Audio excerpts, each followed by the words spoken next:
19 years have passed since the peaceful sun rose over Hogwarts. 19 years and not a single day of peace in Harry Potter's soul. He stood by the window of his office at the Ministry of Magic and watched the rain slowly trickle down the glass, distorting the skyline of London. On evenings like these, the wizarding world seemed especially fragile, like a spell that holds only because people still believe in it. Harry touched his forehead automatically. The scar didn't burn, but it ached. This was new. Again? Ginny asked quietly, entering the office.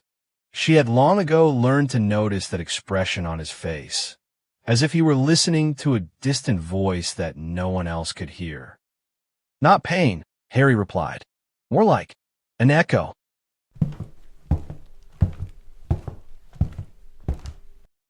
At that moment, the fireplace burst into green flames, and Hermione Granger, now head of the Department of Magical Research, emerged. In her hands, she held a folder charred around the edges as if it had been in a fire. Please tell me this isn't a coincidence, she said without greeting. Harry and Ginny exchanged glances. What happened? Harry asked. Hermione put the folder on the table. This morning, ruins were found in northern Albania that didn't exist yesterday.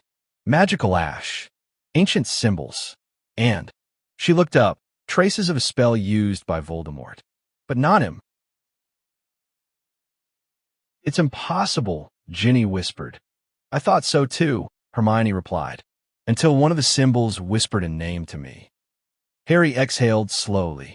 Mine? Hermione nodded. Chapter 2. Ash Remembers. The ruins were nestled in the mountains, hidden from muggles and protected by enchantments that predated Hogwarts' founding. The air there was heavy, as if saturated with memory.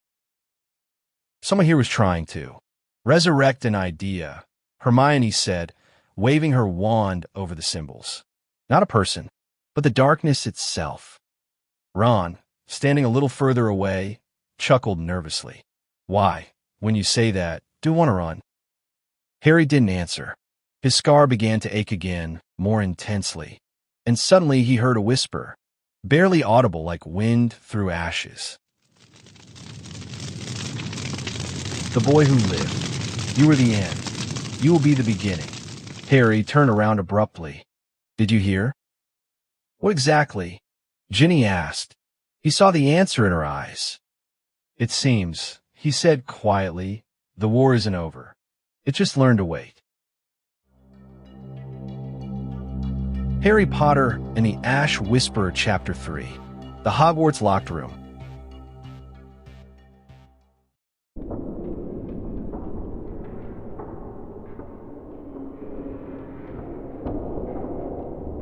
He allowed himself to be thought unchanged. Harry walked the castle corridors late at night. The paintings slumbered, the staircases moved lazily, as if reluctantly. But something in the air was different, as if the castle itself were holding its breath. He's guiding you, whispered Professor McGonagall, walking alongside. I feel it as clearly as I once felt the dark mark. They stopped at a blank stone wall on the 7th floor. There was never anything here, she said. Harry placed his palm on the cold stone. His scar flared with pain. The wall shook. The stone crumbled to ash, revealing a narrow passage leading downwards. Hogwarts, Ginny whispered, created this place? No, Hermione answered, peering into the darkness. He hid it. Chapter 4. The One Who Remained.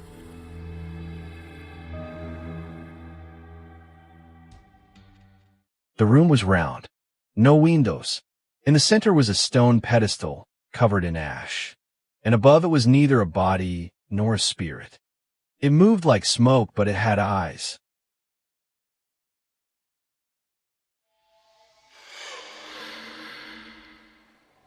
Harry Potter, the creature said.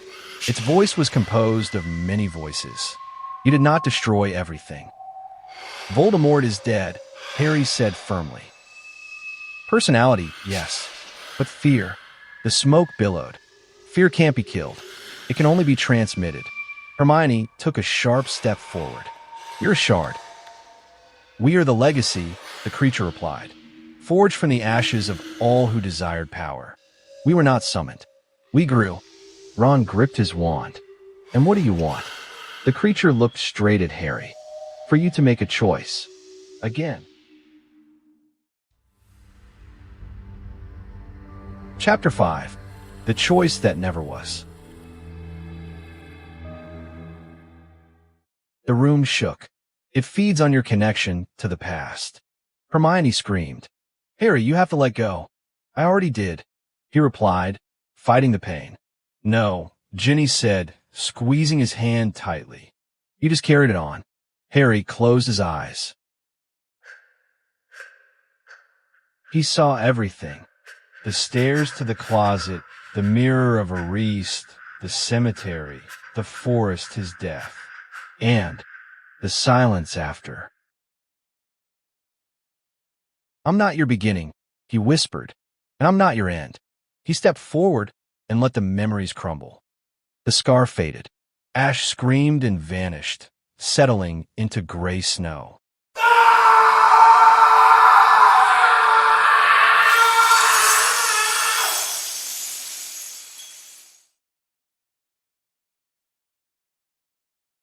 That's it? Ron asked hesitantly. Harry looked at his hands. No, he said, but this isn't just my war anymore. Chapter 6. The New Generation. A few weeks later, a new elective opened at Hogwarts. The magic of memory and responsibility. Harry stood at the front of the class. In the front row sat his children, and the children of those who had once fought alongside him. Darkness, he said, doesn't always come with a wand. Sometimes it comes with an idea, and your job is to notice it before it turns to ash.